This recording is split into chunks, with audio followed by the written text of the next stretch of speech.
Good morning.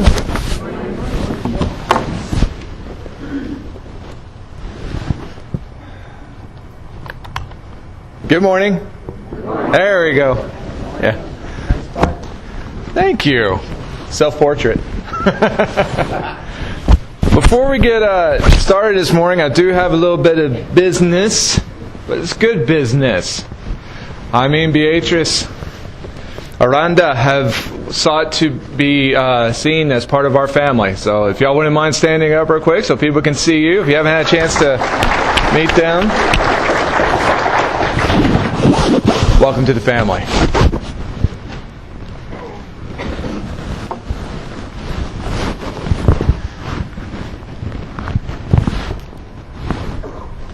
There we go.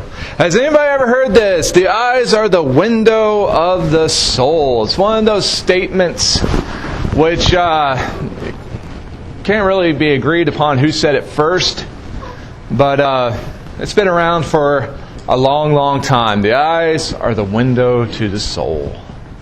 But you know, there is some truth to that, but there's also another truth. And the older I get and the more I look around the world and just observe and react to also my own experience, there's another truth. And that is the ears and the eyes, they're not the windows to the soul, they're the doorway.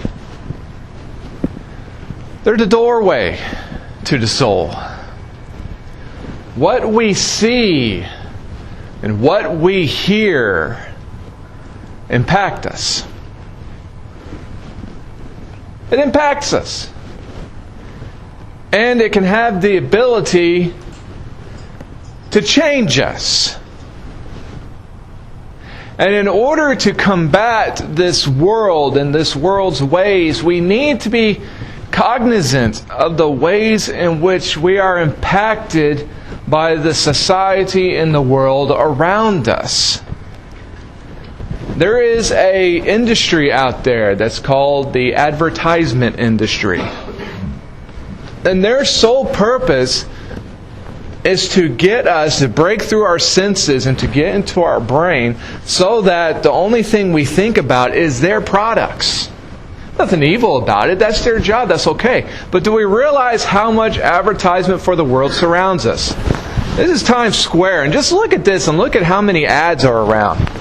Maybe if you've been there, you've experienced this yourself. I mean, you look at that picture, you got models, you got movie posters, you got Broadway musicals, you have movies, you have food. Who's hungry yet? Anybody? Anybody wanting the McDonald's? No. You got all this stuff going on. This is just a segment. There's actually a report that came out that said that estimates that a person living in a city sees 5,000 ad messages a day. Do we think that the world's not trying to get our attention? I remember when I was a kid, and if you're old enough, maybe you can remember with me. You remember back in the day when stadiums and auditoriums had actually, beautiful, imaginative names? I remember when I was a kid, you could go to the Astrodome. I remember, I grew up in Dallas, so my first circuses were at Reunion Arena. We would go to Texas Stadium. One of the most famous auditoriums in the world, Madison Square Garden. But these days, they've taken all the fun out of it. I go back home to Dallas, if you want to see a Mavericks game, you got to go to the American Airlines Center. What's the name of the temple Jones built? Where did the Cowboys play? Was that AT&T? Is that what it's called? Somebody? I honestly don't know. All right, yeah. It's the AT&T Center. It's like, I have to deal with AT&T enough. Why do I don't want to go to their place. But that's how it is. Speaking of sports, we're coming to the college games. Each one of those bowls, it's sponsored by somebody. It kind of takes the romance away. But what is that? That's the world trying to get us to see. It's advertisers trying to get our attention. Do we think the devil or the world plays any more nice?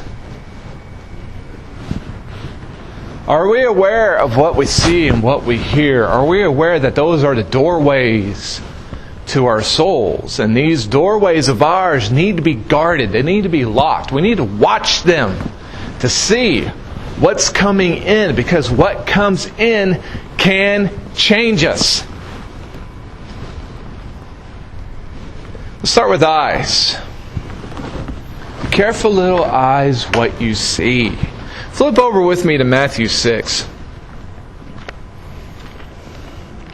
Matthew 6, part of the Sermon on the Mount.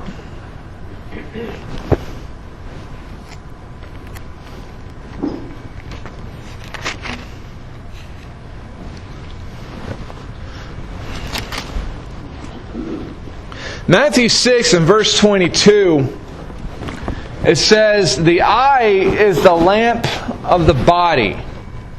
If your eyes are good, your whole body will be full of light. But if your eyes are bad, your whole body will be full of darkness. If then the light within you is darkness, how great is that darkness? Okay, it's like, well, what does that mean? That means what's in here, what we're looking at, this is what steers our body. Think about what the lights were, like candlelight. What was the purpose of candlelight? Candlelight was to see. What's the point of the lighthouse? So that we can see. What's the point of headlights? So that we can see on a dark road. The eye is the lamp of the body. When I was in wrestling, our coach used to tell us that if you want to control the body, control the head. The body has to follow where the head goes. That's when you start, snatching it and making it go various ways. Whichever direction you can get that head to go, the body will follow. Same truth with the eye. Whatever the world can get our eye to look at, that's the direction that our body will follow. We have to be aware of the power that the world tries to get of our eyes. Just a quick little, if you don't want to flip there, it's one verse, but it's Job chapter 31, verse 1. This is a period in Job where Job's defending himself against his friends. He just makes this statement because he's trying to remind them of how, once upon a time he held me up as a very honorable and righteous man. So he's giving them examples of, you know what? I was an honorable man. I am an honorable man. How honorable? I made a covenant with my eyes not to look lustfully at a girl. Now you think about what Jesus said in the Sermon on the Mount when it came to lust. Lust wasn't just about the actions that you did with a member of the opposite sex, but it's like anybody who looks at a woman lustfully has already committed adultery with her in his heart. Well, here's Job back in the day. Some people date the events of Job back during the times of the book of Genesis. So we're talking about back quite literally towards the beginning of everything. And Job had to say then, I made a covenant with my eyes not to look lustfully at a girl. What covenant have we made with our eyes? Do we make covenants with our eyes? That I don't want to see that. I don't want to behold that. I don't want that to come through the doorway and affect my soul. Are we keeping guards at the door? What about hearing? Flip over to 2 Timothy chapter 4. 2 Timothy chapter 4.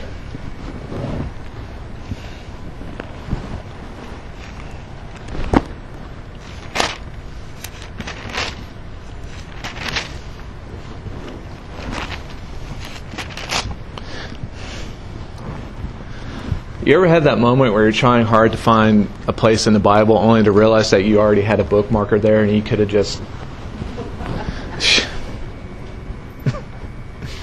2 Timothy chapter 4, verse 1. It says, in the presence of God and of Christ Jesus, who will judge the living and the dead, in the view of His appearing and His kingdom, I give you this charge. Preach the word, be prepared in season and out of season, correct, rebuke, and encourage with great patience and careful instruction. Now, this is a very powerful verse to give young preachers, actually to give all Christians, because we all have to go out into the world. This verse was actually used at my preaching school graduation. And this is Paul writing to a young preacher, but and this is towards the end of Paul's life. So it's like, I'm about to die, have some final teaching. And You see here that he's telling them in the presence of all this, you keep going, you keep preaching the Word, you keep doing it in season and out of season, when it is popular and when it's not popular. Everything goes in a circle. Sometimes following God is popular. Sometimes it's not. Correct, rebuke, and encourage. Correct and rebuke, but don't forget to encourage. That's a lesson for another time. With great patience and careful instruction. Now, why? Why? Unfortunately, there's some Christians in the world who believe that what I do is easy. I joke about it. Other people joke about it. I only work one day of the week. I don't, just in case you're wondering. All right. But we make jokes about that. Why? Because all you got to do is sit back, say a few words, have a potluck every now and then, and you're good. Some people think Christian life is easy. All you got to do is go out and be loving to everybody and say some things, and you're good. Anybody find the Christian life to be easy? As easy as falling out of bed? Well, I hope you don't raise your hand up. If you raise your hand up, we need to have a discussion. It's not easy. It's not supposed to be easy. It's supposed to be fulfilling, but that's different. Why? Why did Paul have to tell Timothy this? Why did Paul have to tell Timothy and encourage him, you keep going? Because of this, in verse 3. For the time will come when men will not put up with sound doctrine. Instead, to suit their own desires, they will gather around them a great number of teachers to say what their itching ears want to hear. They will turn their ears away from the truth and turn aside to myths. Because there are times in our history, and we're living in one now, where just because you tell somebody truth doesn't mean that they'll accept truth. In fact, they'll probably reject it, and they don't care because it's not what they want to hear. Instead, they'll surround themselves with people who will tell them exactly what they want to hear, regardless if it is truth or false. They don't care, because it's what I want to hear, and so I like it. And that's all that matters. Have you ever known somebody that you've been tempted to not tell them the truth just because you know that they can't handle it that particular time? Why do we do that? Well, it's because they can't handle that particular time, and sometimes people are so immature they just blow up and just shut you down. You just rather not deal with it. Yeah, I mean, that's part of life. That happens. Not everybody is emotionally mature. We have these problems today. They had that problem in the first century. Truth be told, they had it in the Old Testament as well, when people could go to prophets and pay them. I'm going to give you money and you prophesy about me what I tell you to prophesy. Oh, it's a word of God and He has my best interest at heart. He told me this would happen. Be surrounded by what our itching ears want to hear. But what do our itching ears want to hear? The messages of the world. The world's trying to grab us. The world's trying to get us through our senses. The way we see the world, the way we perceive the world. Again, remember, 5,000 ads a day. Are they all wholesome ads? Are they all wholesome messages? We are bombarded by the world's messages every single day. There was a preacher who was once talking about the Bible school model. And the church he was at, the Bible school model wasn't doing much good, and parents were complaining. They said, well, the church is not providing the needs for my children. And the preacher got up and he said, okay, your kids are in the world every day. And they go to public school every day. Do you think hearing 1 half-hour message and doing a coloring sheet is going to counteract everything that the world bombards your kids with? The message being, you want your kids to have a better benefit out of the church family? Get involved. We're bombarded by the world every day. You think listening to me prattle on for a half hour is going to counteract everything that you experience in the world? Goodness sakes, that doesn't do enough for me. And I'm me listening to myself talk. Imagine how boring that is. We're in the world constantly.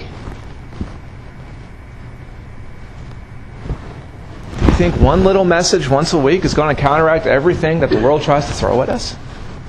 We need more. We need involvement. We need to come to God more often. You know, this brings up the interesting question. What do we do about all this? Because this is the truth of the matter. It's there. Now, we can't be such immature Christians who say, well, you know, if sin and temptation didn't exist, yes, I would be a more faithful Christian. That's not going to happen. It's not. Sin and temptation will always be here. And if God bless us and we get over a particular temptation struggle that we might have been fighting for years, guess what? There's going to be another one that's going to try to take its place. It's not going to go away. This evil world is still an evil world. And it will not give us the time to think. And it will not give us the time to stay strong. It will not give us the time to stay righteous. Because that is not what this world wants of us. The devil wants us away from God. He's not going to give us the chance to get on our feet. So what do? If the temptations are always going to be there, if the sin is always going to be there, if those strivings and those longings and those advertisements and all those messages of the world are always going to be there, what do? We clear the mechanism. A long time ago, Kevin Costner was in a movie called For the Love of the Game. Anybody seen that by chance? Baseball movie. Okay.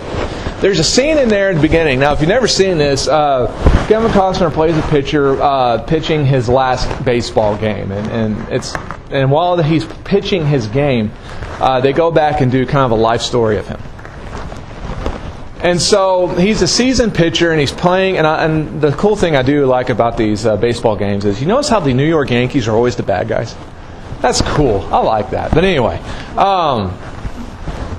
he's pitching against the Yankees in Yankee Stadium.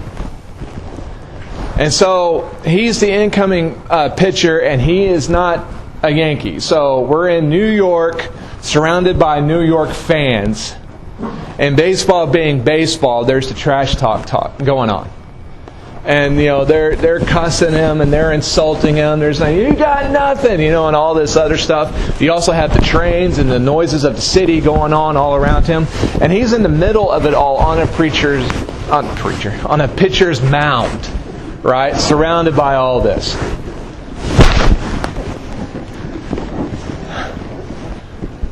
Oh, come on. When I was a kid, I couldn't say concession stand. So I used to always call it the confession stand. My dad had to set me down one day. When I was in wrestling, and the cool thing about being a wrestler is that it's kind of like the baseball pitcher's mound. In a wrestling match, you have 3 people surrounded by the crowd. It can be a very lonely spot. Because you go out there, and we didn't always have a lot of fans on our side, but when we would go to some of these bigger schools, they had people cheering, and then it's like you and the guy you're wrestling and the ref, and that's it. And everybody cheering around you and that noise. And I can picture what it's like being on the pitcher's mound. When you're there, you're on the spot, and everybody, thousands of people are around you screaming bloody murder at you. And this is what's going on here, and there's that scene in which he pictures this, and he's experiencing this. And then, again, he's a seasoned pro, so he just says to himself, clear the mechanism. And then all the silence just goes away. It's still happening, but it's quieted down. He clears the mechanism. He clears all the noise away. Then it's just him and the batter. And he even looks at the batter and he says, hello, whatever his name is. And then he just starts throwing strikes. The noise is going to be there. It's going to be there. What do we do about it? Well, in 2 Timothy chapter 4, verse 5, Paul goes on to tell him this. Because let's face it, if he stopped at verse 4 when he talks about how everybody's going to turn away and they're going to go and listen to whoever can tell them the messages they want to hear what their itching ears want to hear, that's pretty sad. What do we do with that? Okay, well, Paul told him this. He says, but you preachers, you Christians, you who are the people of God, keep your head. Keep your head. Keep your head in all situations. Endure hardship. Do the work of an evangelist. Discharge all the duties of your ministry. Keep your head.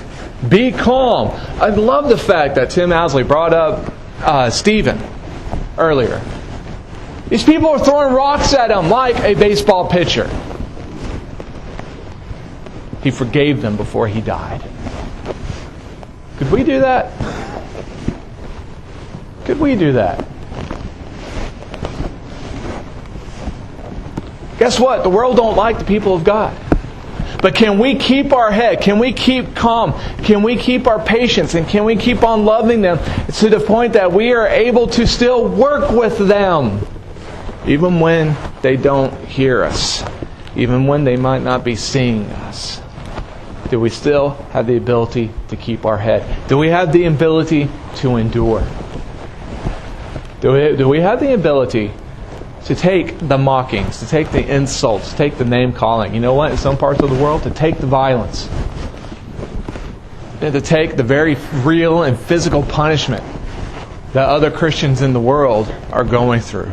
Do we have the endurance to do that? And do we not only have the ability to keep our head, not only do we have the ability to endure, do we have the ability to keep working? See, that one's the kicker, at least to me. You know, if someone doesn't want to give me the time of day, you know what? I'm not prideful enough that I'm going to force myself on somebody else. It's just not going to happen. I'll say, okay, fine, I'll go to someone else. But will I go to the next person? Or will I just say, just forget all of this? You know, God bless you, God love you. I forgive you for what you've done to me, but I'm going to go home, take my ball, and go to the house. And just give up. No, that's not what we're able to do either. Keep your head, endure, but keep going. Keep working. Flip over to Philippians chapter 1.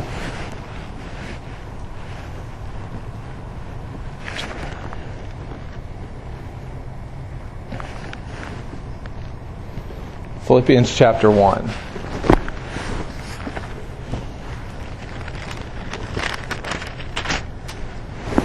In verse 27. This is also how it cleared the mechanism. So whatever happens. Now this is Paul talking to the church in Philippi. And you think about everything that Paul has gone through. So when he says whatever happens, that actually covers quite a bit of territory. Anything from being ignored to being in prison to being chunked out of towns. This is one of my personal favorites. People would leave their town to go to another town where Paul was at so they could chase him out of that town. It would be like, say, I'm a renegade preacher or whatever, and I went to preach in Brownsville, and they chunked me out of town, rode me out of town on a rail, and I came over here to Mission to preach. That would mean they would come from Brownsville all the way to Mission so that they could throw me out of Mission. What sense does that make?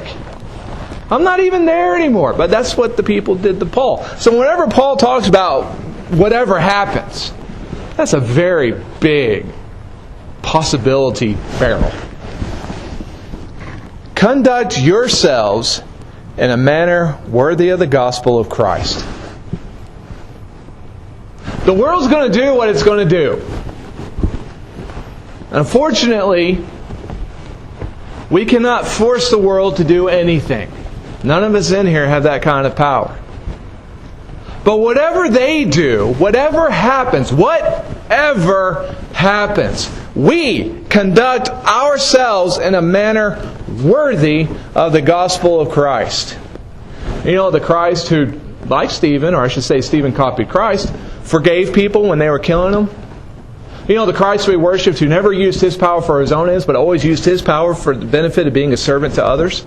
You know, the Christ who had who was the only person who walked this earth who was perfectly and fully perfect, never held that over anybody else. You know, that Christ we follow. Conduct ourselves in a manner worthy of Him. Then whether I come and see you or only hear about you in my absence, I will know that you stand firm in one spirit, contending as one man for the faith of the gospel, without being frightened in any way by those who oppose you. This is a sign to them that they will be destroyed, but that you will be saved, and that by God. For it has been granted to you on behalf of Christ, not only to believe on Him, but also to suffer for Him. Since you are going through the same struggle you saw I had, and now hear that I still have. We shut off the mechanism. Why? By conducting ourselves worthy to be Christ's ambassadors, but also by remembering. We remember and we hold on to the hope that we have that one day we will not have to deal with this anymore. Heaven is coming, but it's not here. Home for eternity with God is coming, but it's not in this place. To be God's people and to endure and to clear the mechanism, all the junk that the world tries to throw at us, we got to remember, this is not heaven. This place is not perfect. And we need to quit looking for justice here and give it all that worry to God and let Him handle it. But whatever happens to us, whether the future may hold for us, whatever lot that we have to work with, we remain clear-headed. We endure. We keep working. And we conduct ourselves as being worthy of Christ. And beyond that, we let God handle the rest.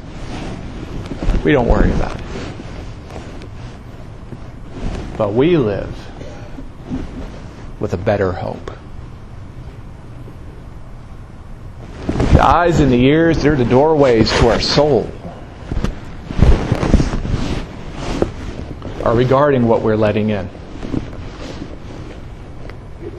Because when we do, we can endure.